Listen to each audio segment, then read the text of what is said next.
Est-ce que ce serait pas la journée parfaite pour se casser un petit peu le dos?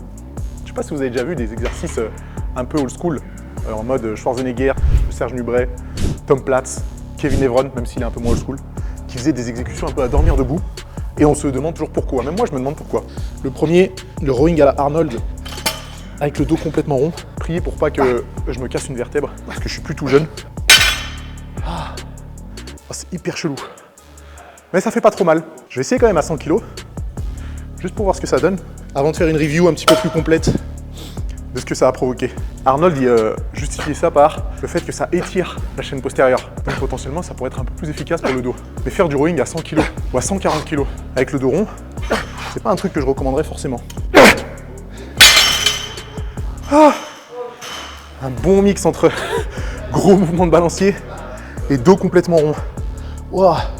J'ai mis le petit marchepied là. Schwarzenegger, il le faisait comme ça aussi, parce qu'il avait une amplitude tellement importante que ça évitait que les disques touchent le sol. Vous avez peut-être vu aussi Schwarzy faire du rowing buste penché, pieds nus, sur un banc de développé couché, pour avoir une amplitude de bâtard. Et Schwarzenegger, en plus, il faisait pas ça que sur le rowing, il faisait ça sur le tirage horizontal aussi, où il se balançait d'avant en arrière. Il faisait ça sur le T-bar row, où pareil, il se balançait de haut en bas, avec un dos complètement arrondi. Je vais faire quand même une dernière série à 100 kg, en compensant un petit peu, juste pour voir si je peux avoir une petite sensation sur le grand dorsal, mais là pour l'instant, c'est tout sur les lombaires, rien sur les dorsaux. Ah, j'ai mal au dos. Hernie discale à partir de demain. Je sais même pas si j'ai le dos si rond que ça, parce que j'ai tellement pas l'habitude. Le rowing, c'est un exercice à forte tension de contraction. Pourquoi chercher l'étirement sur un exercice à forte tension de contraction? J'ai quand même un petit doute sur la justification du délire. Oh. Est-ce que j'avais le dos si rond que ça? Même pas? C'est trop dur à arrondir, hein. J'ai peur de me le casser en deux. Je vais refaire une série à 60 kg avec le dos ultra rond, histoire qu'on voit un petit peu ce que ça donne. Là, c'est rond, là. Là, ça doit être rond. C'est fou, hein, comment, quand on a l'habitude de pas tricher et de faire des exécutions strictes, comment c'est presque impossible de faire des mouvements un peu dégueulasses. Mais là, la bonne nouvelle, c'est que ça me fait pas mal au dos de manière un peu bizarre. C'est juste que c'est pas très agréable, quoi. Vous savez quoi? Je l'ai senti un petit peu plus sur les trapèzes, là. Zéro sur les dorsaux. Rien ici. Un peu sur les trapèzes, un peu sur le deltoïde postérieur. Mais jamais je recommanderais de faire un exercice comme ça. Parce que c'est quand même bien casse-gueule. Et il suffit de mettre un petit peu de poids pour que ce soit du suicide complet. Donc cet exercice, on a bien fait de le supprimer.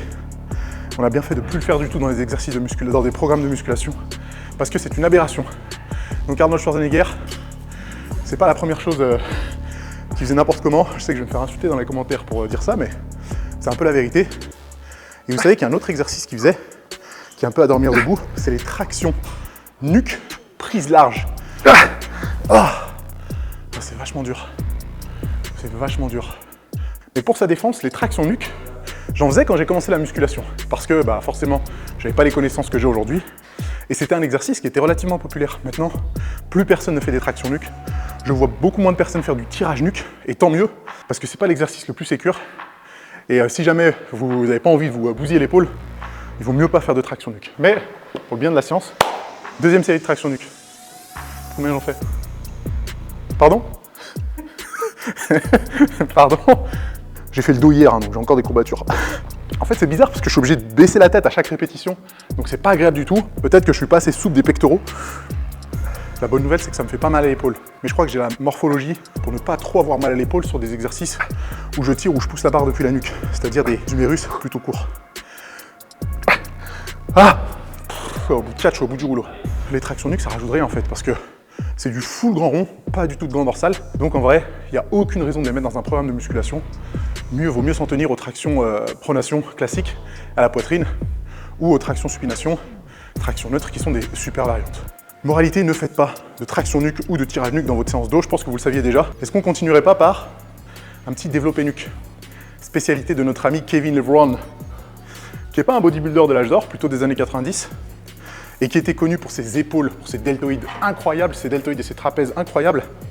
Et lui, pour le coup, dans beaucoup de vidéos d'entraînement, on peut le voir faire du développé nuque et du shrug bien dégueulasse. C'est pour dire à quel point il ne faut pas prendre les bodybuilders pro en exemple, parce que vous pouvez avoir des physiques incroyables et faire des exercices qui ne sont pas forcément très recommandés. Et on sait pourquoi ils ont ce genre de développement, parce qu'il y a un petit peu d'aide de vitamine S.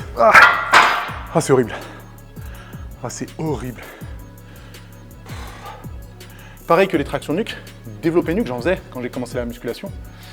Parce que je voyais les articles dans Muscle Fitness et Flex, où je voyais Kevin Levron, etc. faire du développé nuque. Je me suis dit, je veux les mêmes épaules, donc je vais faire la même chose.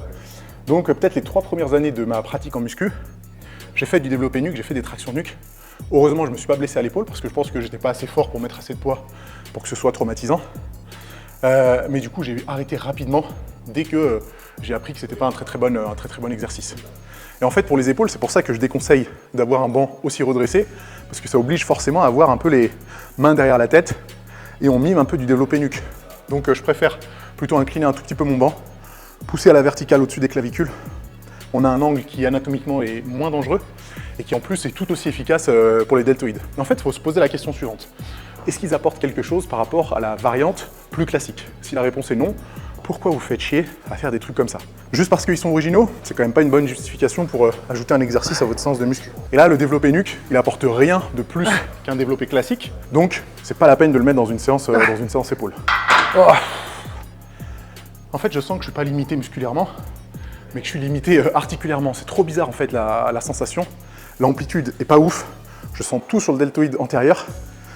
Et en fait, ouais, je suis pas très à l'aise. Et encore une fois, j'ai pas la pire morphologie pour ce genre d'exercice. Si vous avez des humérus longs, je peux vous dire que ça, à mon avis, vous le faites pendant 3 ou 4 semaines, vos épaules elles sont en vrac. Donc du coup, le développé nuque, ne le mettez pas dans vos séances deltoïdes. Suivez-moi, monsieur. Est-ce qu'on passerait pas ensuite sur un petit pull-over? Et c'est un exercice que je faisais aussi quand j'ai commencé la muscu. Parce que je vous rappelle que niveau connaissances, c'était 0 à l'époque. Il n'y avait pas de chaîne YouTube.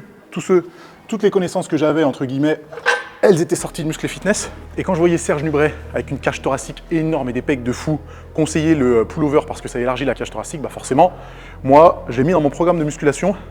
Et au début, vous n'allez pas me croire, mais je le mettais le pullover dans ma séance pectoraux parce que je comprenais rien à l'anatomie et à la biomécanique. À l'ancienne, les bodybuilders le faisaient en travers d'un banc pour qu'ils puissent avoir le bassin en dessous de la ligne des épaules et avoir un étirement, excusez-moi l'expression, de bâtard.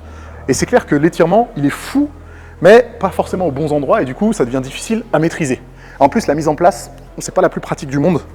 Et étant donné que sur cet exercice, on peut quand même pas mal charger, ça devient un peu compliqué.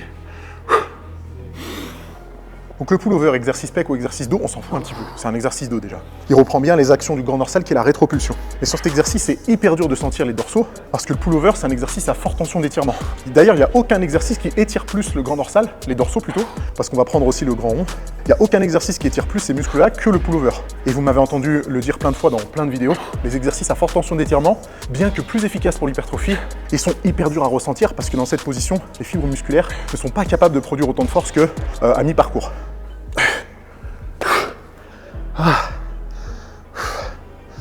Il y a de fortes chances pour que vous sentiez les triceps ou d'autres groupes musculaires compenser un petit peu. Donc en termes d'isolation, je préférais la variante à la poulie avec une barre. La mise en place, elle est quand même bien plus simple et la contraction musculaire, beaucoup plus facile à gérer. J'ai même vu des articles à l'époque de bodybuilders qui conseillaient de faire des séries de squats en superset avec du pullover. Parce qu'après une série squat, on est essoufflé. Et du coup, de prendre des grandes inspirations en faisant nos répétitions de pullover, ça permettait d'élargir la cage thoracique. Le summum de la broscience. Imaginez le cauchemar de faire une série de squats à l'échec, genre une série de 15, être essoufflé comme jamais et d'enchaîner avec du pullover. C'est pas forcément la chose que je recommande. Je vais quand même faire une deuxième petite série pour voir un petit peu où j'ai le ressenti avant de passer à l'exercice suivant. Le pullover, je serais quand même un peu moins catégorique que les exercices précédents. Je pense quand même qu'il y a des cas de figure dans lesquels on pourrait placer cet exercice dans une séance dorsaux ou dans une séance pull par exemple. Donc, c'est pas forcément un exercice à supprimer à vie comme les tractions nuque ou le développé nuque. Mais étant donné que les profils qui pourraient tirer des bénéfices du pullover, il n'y en a pas beaucoup. Du coup, il vaut mieux s'en passer et faire une variante à la poulie. En plus, vous avez vu qu'avec un haltère de 40 kg, je pourrais faire une série de 15-20, je pense. Avec un haltère de 50, une série de 12. Au bout d'un moment, forcément, on n'a plus assez de charge à disposition pour surcharger progressivement. Donc même de ce point de vue-là, c'est quand même un peu casse-gueule. Est-ce qu'on se ferait pas un leg extension en mode Tom Platz? Tom Platz, pour ceux qui ne le connaissent pas, bodybuilder des années plutôt 80, fin des années 70-80, avec des quadriceps et même des cuisses énormes. Et il avait une tendance à faire du leg extension de manière un peu particulière. Je pense qu'il en rajoutait des tonnes pour la vidéo. Et il faisait le leg extension de manière à solliciter tous les chefs du quadriceps. Le quadriceps, comme son nom l'indique, il a 4 chefs. Vaste médial, vaste latéral, crural et droit antérieur. Et le droit antérieur, il est biarticulaire, ça veut dire qu'il passe l'articulation du genou et l'articulation de la hanche. Et le leg extension, c'est un exercice mono-articulaire. Donc il travaille que les chefs qui font de l'extension de genou. Tout ça pour dire que Tom Platz, il faisait la chose suivante. Il en profitait de faire cette variante en vidéo en criant dans tous les sens, mais littéralement, c'est vraiment comique. On dirait qu'il se faisait exorciser. Et en cassant la machine, hein, mais biomécaniquement parlant, ça sert pas à grand chose. Ah, je sais, très bizarre comme exécution. En plus de faire une extension de genou, il faisait une flexion de hanche. Donc il reprenait les 2 actions du quadriceps. Le problème avec cette variante-là, c'est que la flexion de hanche, elle se fait sans vraiment de contrainte. Parce que tout le poids va être sur l'extension de genou. Donc c'est pas forcément très cohérent. C'est un peu un gimmick, c'est un peu un gadget qui va effectivement sur le papier solliciter toutes les actions du quadriceps. Mais étant donné qu'on la charge, on ne peut pas la monter plus haut pour solliciter vraiment la flexion de hanche, du coup ça en fait un exercice pas très cohérent. On va quand même réessayer un petit peu en inclinant un peu le banc pour voir si on peut avoir un meilleur ressenti. On monte les fesses au max. Donc là théoriquement on est en étirement maximal, aussi bien sur le vaste médial, latéral, crural que le droit antérieur. Alors pour être très honnête, ça tue quand même les quadriceps, hein. Mais le petit souci de ce genre d'exercice, c'est qu'il y a une perte de stabilité qui est tellement énorme que malheureusement, je pense que ça compromet la capacité des fibres musculaires de produire beaucoup de force. Vous savez que la stabilité, c'est vraiment un pilier hein, dans la musculation, qu'il faut faire des exercices dans de bonnes conditions de stabilité. Là, on a tout l'inverse. Si vous êtes un sportif de haut niveau, qui connaît son corps par cœur et qui n'a pas de souci avec la stabilité, pourquoi pas? Mais à quoi ça sert de prendre une machine qui est mono-articulaire pour la transformer en un exercice qui devient biarticulaire? Je trouve que c'est pas hyper cohérent et autant faire d'autres variantes qui sont moins bizarres que celle-là. Parce que là, vraiment, c'est du bricolage pour le coup. C'est complètement du gadget. C'est faire des trucs un peu pour faire son intéressant, faut le dire, hein, sans qu'il y ait vraiment de justification anatomique ou biomécanique. On va s'en faire un petit dernier. Un dernier que j'ai vu exécuté par Bob Paris. Bob Paris, bodybuilder plutôt des années 80, fin des années 80. Je crois que c'était la même époque que Tom Platz. Physique incroyable, vraiment. Physique qui sort de bande dessinée. Super bien proportionné, pas trop volumineux. Et il faisait du curl incliné de manière un petit peu bizarre. Vous savez que le biceps, il a plusieurs actions. Le biceps, il est fléchisseur du coude, il est supinateur, mais il est aussi fléchisseur de l'épaule. Je pense qu'on appelle encore ça de la flexion d'épaule. Ou alors c'est peut-être de l'antépulsion. Enfin bref, le biceps, il permet aussi de lever le bras. Et donc, les bodybuilders comme Bob Paris se sont dit la chose suivante. Pour solliciter le biceps du début à la fin, est-ce que ce serait pas intéressant de se foutre sur un banc incliné pour bien étirer le biceps et de curler jusqu'aux épaules pour le contracter au maximum? Bon, mais ça, c'est la même histoire que le leg extension. Et c'est la même histoire que les gars qui font du curl biceps et qui montent la barre, qui montent les coudes le plus haut possible pour finir la contraction. Ça sert à rien parce que du coup, en position haute, il n'y a plus de tension qui s'exerce sur les biceps, tout est sur les deltoïdes. Et cette position-là, au final, elle ne sert à rien parce qu'on a une force qui va vers le bas. Il aurait fallu avoir une force qui va à l'horizontale, comme à la poulie par exemple, pour avoir une stimulation intéressante. Donc ce genre de mouvement qui sort un peu de l'ordinaire, ne les reproduisez pas. C'est bien pour une raison qu'ils n'existent plus et que plus personne ne les fait et que je ne les fais pas d'ailleurs. Donc si jamais vous les voyez, ne vous posez pas la question, ne les faites pas parce qu'il n'y a pas de cohérence. On va s'en faire une petite deuxième quand même. Donc là, le mouvement il travaille les biceps, hein, mais juste sur la première partie. Une fois que vous commencez à lever les coudes, il ne se passe plus rien. Et c'est de l'amplitude qui est un peu perdue. Et c'est dommage parce que les amplitudes qui sont perdues, comme ça, qui ne servent à rien, ça accumule quand même de la fatigue, que ce soit de la fatigue musculaire, articulaire ou nerveuse. Ça compromet votre capacité de récupération et vous ne pouvez pas vous entraîner aussi souvent. Et donc vous progressez moins rapidement.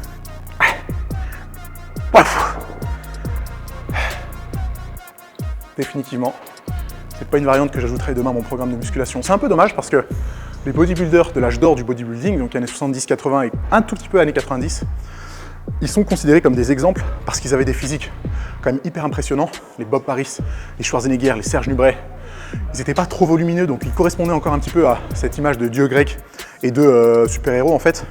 Donc on a tendance à les prendre comme exemple en se disant que c'était mieux avant. Mais pour ces exécutions-là, pour le coup, c'était pas mieux avant. Que ce soit le tirage Arnold Schwarzenegger avec le dos rond, ne le faites pas. Traction nuque, ne le faites pas. Développé nuque, ne le faites pas. Pullover, il y a peu de chances pour que ce soit intéressant pour vous, ne le faites pas. Leg extension en vous dandinant sur la machine, ne le faites pas non plus. Et le curl Bob Paris, ne le faites pas.